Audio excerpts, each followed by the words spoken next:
Hello প্রিয় শিক্ষার্থীরা, আমি সঞ্জয় রায়। আজকে আমরা আলোচনা করব নবম দশম শ্রেণীর সাধারণ গণিত অধ্যায় 13 সসীম ধারা।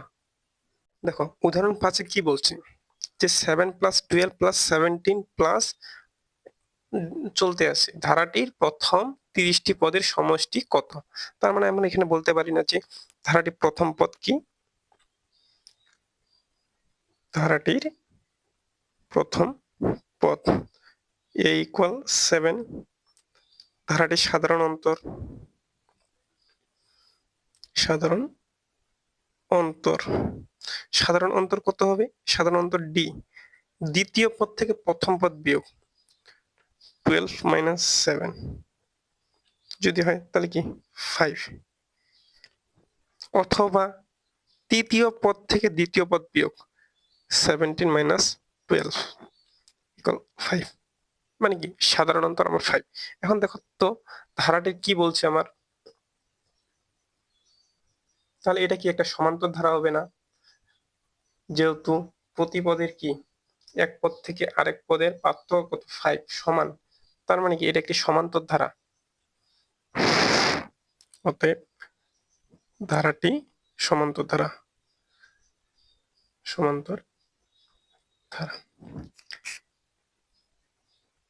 এখানে কি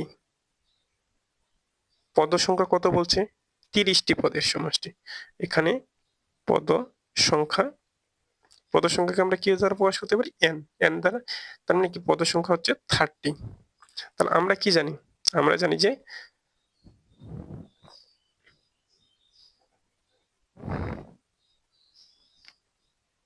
সমান্তর ধারার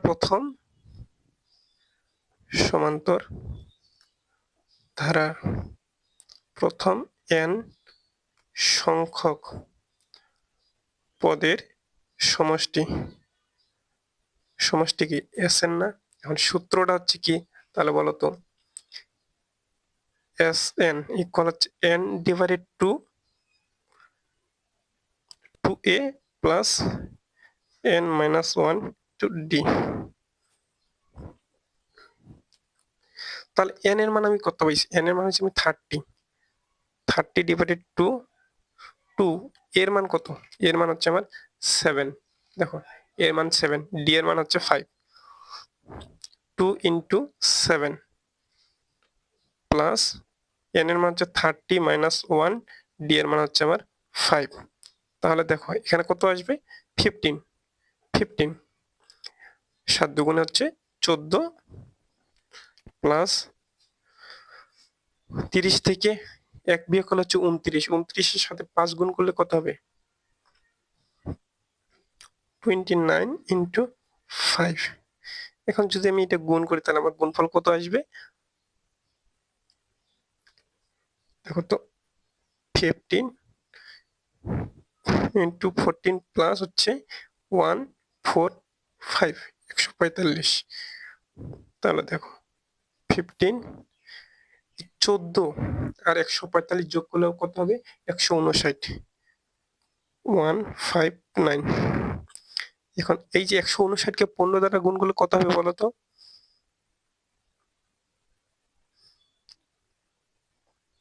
2385 2385, এটা অ্যান্সার। তার মানে কি ধারাটির আমার এই ধারাটির প্রথম 30টি পদের সমষ্টি হচ্ছে কত? এই যে 30টি পদের সমষ্টি হচ্ছে 2385। এখানে যে আমরা আরেকটা সূত্র জানি, Sn ইকুয়াল কি জানি? n divided 2 n plus 1। এই জায়গায় এই সূত্রটা হবে না, কারণ কি এখানে আমার a এর মান হচ্ছে 7, d এর মান হচ্ছে 5। এটা আমার কি স্বাভাবিক সংখ্যার ধারা না। দেখো স্বাভাবিক সংখ্যা তো 7, 12 এগুলো স্বাভাবিক সংখ্যা, কিন্তু স্বাভাবিক সংখ্যা আমার আছে না যে n = 1 2 3 4 5 6 7 8 এভাবে ধারাবাহিকভাবে যে আছে, ওটা না। যার কারণে আমার এখানে a এর মান আর d এর মান থাকার কারণে এখানে শুধু আমার কি লাগতেছে? n এর মান লাগতেছে। n এর মান 30। এটা দিয়ে করলে এই ধারাটার যোগফল আসে না। যার কারণে এখানে শুধু এই সূত্রটাই হবে, কারণ এখানে আমার a এর মান জানা, n এর মান জানা, d এর মান জানা, শুধু এই সূত্রটা প্রয়োগ হবে এখানে। উদাহরণ 6 কি বলছে? রশিদ তার বেতন থেকে প্রথম মাসে বেতন কত? প্রথম মাসে 1200 টাকা সঞ্চয় করে এবং পরবর্তী প্রতি মাসে তার পূর্ববর্তী মাসের তুলনায় 100 টাকা বেশি সঞ্চয় করেন। ক নাম্বারটা কি বলছে? সংখ্যাটিকে n সংখ্যক পদ পর্যন্ত ধারায় প্রকাশ করো। দেখো, মানে এখানে আমি কি বলছে, একটা ধারা বের করতে বলছে ক নাম্বারে। এখানে আমরা লিখতে পারি না যে ক নাম্বারে প্রথম পদ কি এ ইকুয়াল কত টাকা? সে 1200 টাকা সঞ্চয় করে না ব্যাংকে, বেতন থেকে 1200 টাকা সঞ্চয় করে, 1200। তার মানে কি, তারপর কি বলছে, পরবর্তী প্রতি মাসে তার পূর্ববর্তী মাসের তুলনায় 100 টাকা বেশি সঞ্চয় করে। তার মানে কি, এটা আমার সাধারণত ডি বলা যায় না? সাধারণ অন্তর, অন্তর মানে কিন্তু বিয়োগ, 100 যদি হয় তাহলে আমার কি দ্বিতীয় পদটা কি লেখা যাবে বলতো? দ্বিতীয় পদ এটা লেখা যায় না যে 1200 যোগ 100, কারণ দেখো পূর্ববর্তী মাসের তুলনায় 100 টাকা বেশি। এই যে দেখো, পূর্ববর্তী মাস কি, প্রথম মাসে হচ্ছে 1200 টাকা, তার পরবর্তী মাসে 100 টাকা বেশি, মানে কি 1300 টাকা। এখন তাহলে কি তৃতীয় পদটা কবে হবে? মানে তৃতীয় মাসে তো তৃতীয়তম পদ হবে না? তৃতীয়তম হইলে তার মানে কি তৃতীয়তম মাসের তার আগের মাসে কত টাকা? 1300 টাকা বেশি সঞ্চয় করি। এই 1300 সাথে আবার কি 100 টাকা বেশি সঞ্চয় করি, তার মানে কি 1400 টাকা। তাহলে দেখো, আমরা বলতে পারি না যে n তম পদ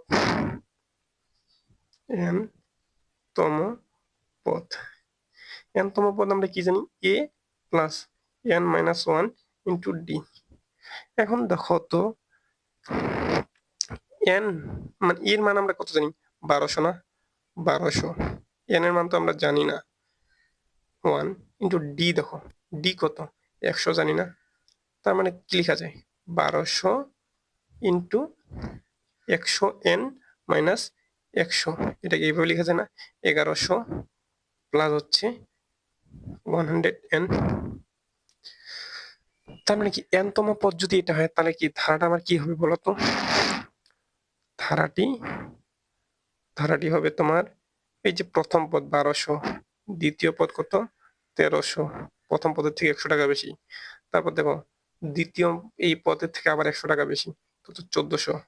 এভাবে চলতে চলতে হবে 1100 প্লাস 100n। এটা হচ্ছে তোমার কি ধারা। তাহলে আমরা বলতে পারি না সমস্যাটিকে, এই যে দেখো সমস্যাটাকে n সংখ্যক পদ পর্যন্ত ধারায় প্রকাশ করো। তার মানে কি n সংখ্যক পদ, এই যে n আছে না, n সংখ্যক পদ, এই যে n সংখ্যক পদ পর্যন্ত আমি n তম পদ পর্যন্ত আমি ধারায় প্রকাশ করছি। তাহলে আমার ধারা কোনটা? ধারা হচ্ছে এটা। খ নম্বরে কি বলছে? তিনি 18তম মাসে কত টাকা এবং প্রথম 18 মাসে কত টাকা, মানে মোট কত টাকা সঞ্চয় করেন। দেখো, তার মানে কি, প্রথমে আমাকে এখানে দুইটা অংশ আছে না? তিনি 18তম মাসে, এক মানে হচ্ছে 18তম মাসটাতে তিনি কত টাকা সঞ্চয় করেন এবং মোট মানে এক থেকে মানে প্রথম মাস থেকে 18 মাস পর্যন্ত মোট কত টাকা সঞ্চয় করেন, দুইটা বের করতে লাগবে। তাহলে আমরা প্রথমে 18তম মাসের সঞ্চয়টা বের করি। দেখো এখানে আমরা কি পাইছিলাম ক থেকে? কি প্রথম পদ কত পাইছি? প্রথম পদ এ ইকুয়াল 1200 পাইছিলাম না? 1200 টাকা সঞ্চয় করি। সাধারণ অন্তর ডি কত? 100 টাকা যে সঞ্চয় করি। তার মানে কি 18তম n ইকুয়াল 18, এবার n এর মান দিচ্ছে 18তম মাস না? তাহলে আমরা কি লিখতে পারি যে 18তম মাসে সঞ্চয় করি, 18তম মাসে সঞ্চয় করি। তার মানে কি A plus n minus 1 into D. এটা তোর 18 না দিয়ে তুমি n দাও, তাহলে তোমার বুঝতে সুবিধা হবে। দেখো তার মানে কি, এই যে 18তম মাসে সঞ্চয় করি। এখন এর মান কত? 1200 প্লাস n এর মান হচ্ছে কত? 18 মাইনাস 1 ইন্টু 100। তাহলে কত আসছে দেখো তো, 1200, এখানে হচ্ছে 17 ইন্টু 100, 1200 প্লাস হচ্ছে 1700, 2900 টাকা।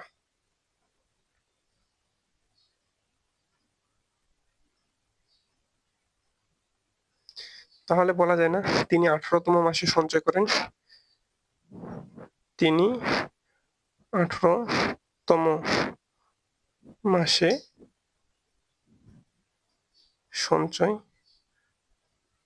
করেন কত টাকা, 2900 টাকা। এখন দেখো আবার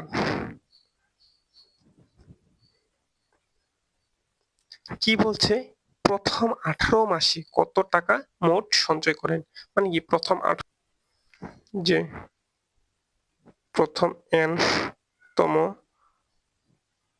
মাসের সমষ্টি Sn ইকুয়াল কত, n divided to 2a plus n minus 1 into d। তার মানে কি প্রথম কত বলছে, 18 মাসের সমষ্টি, মানে কি S18, n কত, n হচ্ছে 18 ডিভাইডেড টু 2 ইন্টু কি, এর মান পাইছি আমি 1200 প্লাস n হচ্ছে 18 মাইনাস 1 ইন্টু d এর মান হচ্ছে 100। তাহলে কি হবে, 18 ডিভাইডেড টু 24 00, এখানে হচ্ছে 1700। 18কে 2 দ্বারা ভাগ করলে হচ্ছে 9, এখানে কত দেখো তো, 2400 আর 1700 যোগ করলে হবে 414100। তার মানে কি 41কে 9 দ্বারা গুণ করলে গুণফল আসবে যে 36,900 টাকা। তাহলে আমরা বলতে পারি না যে রহিম সাহেবের তো 18তম মাসের সঞ্চয় হচ্ছে 2900 টাকা, এবং প্রথম যে 18 মাসের সঞ্চয় মোট সমষ্টি হচ্ছে কত, 36,900 টাকা। দেখো তো গ নম্বর প্রশ্নটা কি বলছে, তিনি কত বছরে মোট 1,00,000 না 10,000 না তিনি কত মাসে মোট 1,06,200 টাকা সঞ্চয় করেন। তাহলে আমরা বলতে পারি না যে n তম মাসে সঞ্চয় করেন মোট কত, 1,06,200 টাকা।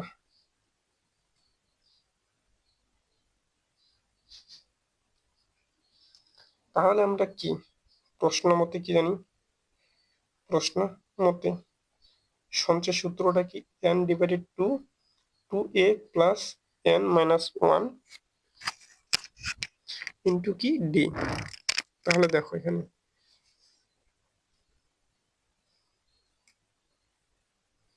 1,06,200 টাকা। এখন এখানে আমার n এর মান কত, n এর মান আমি জানি না, এর মান আমি জানি যে 1200 টাকা, d এর মান আমি জানি যে 100 টাকা। তার মানে কি এখানে n divided to 2 into 1200 plus n minus 1 into কি 100, 106200। তাহলে দেখো n ডিভাইডেড টু এখানে কত থাকে, 2400, 2400 প্লাস এই যে n এর সাথে একবার 100 গুণ নাকি 100 n মাইনাস 100। তার মানে দেখো তো এখানে 1,06,200 n ডিভাইডেড টু, এটা কি লেখা যায়, 2400 থেকে 100 বিয়োগ করলে কত হবে, 2300,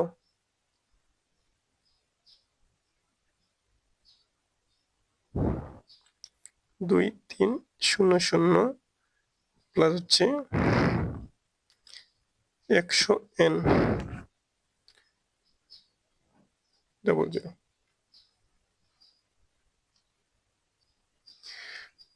এখন আমি যদি এই এনটা এইভাবে রাখি, এই টুটা এইভাবে ভাগ অবস্থা ছিল, এই পাশে আমি যদি গুণ করি কত আসবে? 2300 প্লাস প্লাস হচ্ছে 100n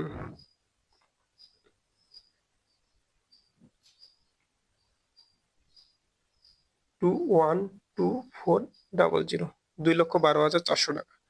তাহলে দেখো তো এখানে যদি আমি এখানে কি গুণ করব, 2300n একবার, আবার এই যে 100n এর সাথে nটা গুণ করলে হবে 100n স্কোয়ার ইকুয়াল 2124000। এখন আমি যদি এটা সাজাই লিখি 100n স্কোয়ার প্লাস হচ্ছে 2300n মাইনাস 2124000। দেখো এখন আমি যে 100 কমন নিই, কমন নিয়ে ওই পাশে যদি শূন্য সাথে যদি আমি ভাগ করি তাহলে কি আসবে এখানে? 100n স্কোয়ার মাইনাস হচ্ছে 23n মাইনাস 21240। 100টা এই পাশে শূন্য দ্বারা, শূন্যকে 100 দ্বারা ভাগ করলে কি হবে? শূন্য হবে না। তাহলে কি n square plus 23n minus 2124 মানে জিরো। এখন এটা যদি আমি উৎপাদকে বিশ্লেষণ করি, মানে হচ্ছে মিডিল টার্ম করি, তাহলে আমার এটা এইভাবে লেখা যায় না? n square plus 5n minus 36n minus 21240। কেন? দেখো এই যে n স্কোয়ার তুমি এটার সাথে যদি গুণ করো কি আসবে? মাইনাস 2124 n স্কোয়ার আসতেছে। এখন এমন দুইটা সংখ্যা আমাকে কনভার্ট করতে লাগবে যেন মাইনাস 2124 n স্কোয়ার থাকে। এখন 59 আর 36 যদি আমি গুণ করি 2124 আসছে, বড়টা এখানে যেহেতু প্লাস আছে প্লাস 23। এখন দেখো 59 থেকে 24 মানে 36 বিয়োগ করলে আসবে 23। এখন দেখো তো বড়টার সামনে যেহেতু প্লাস আছে তার মানে এখানে প্লাস আসবে কিনা? এখন এই দুইটা এই যে প্লাস আর মাইনাস যোগ গুণ করা, তাহলে এখানে কি মাইনাস আসতেছে কিনা? আসতেছে। তার মানে এখানে আমি এখন n যদি কমন নিই, n plus 59 minus 36 n minus 59 শূন্য। তাহলে n মাইনাস কি লেখা যায়? 36 একবার, আবার n প্লাস 59 ইকুয়াল 0। তার মানে কি n equal n minus 36 equal 0, আর হচ্ছে n plus 59 equal 0। n equal 36 আর n ইকুয়াল মাইনাস 59। মাসের ক্ষেত্রে কখনো মাইনাস হয় না, মাইনাস কোনো মাস হয় না, বা মাইনাস কোনো সংখ্যা হয় না, যার কারণে আমরা n তম পদটা, n তম পদ মাইনাস হয় না, এখানে n তম পদ হবে ধনাত্মকটা। এটা হচ্ছে গ্রহণযোগ্য নয়, গ্রহণযোগ্য নয়। যেহেতু এখানে n এর মান আমি কত বললাম? 36। অতএব রশিদ সাহেব, রশিদ সাহেব, রশিদ সাহেব 36 মাসে মাসে বা 3 বছরে বছরে মোট 1,06,200 টাকা সঞ্চয় করতে পারবে, সঞ্চয় করতে পারবে।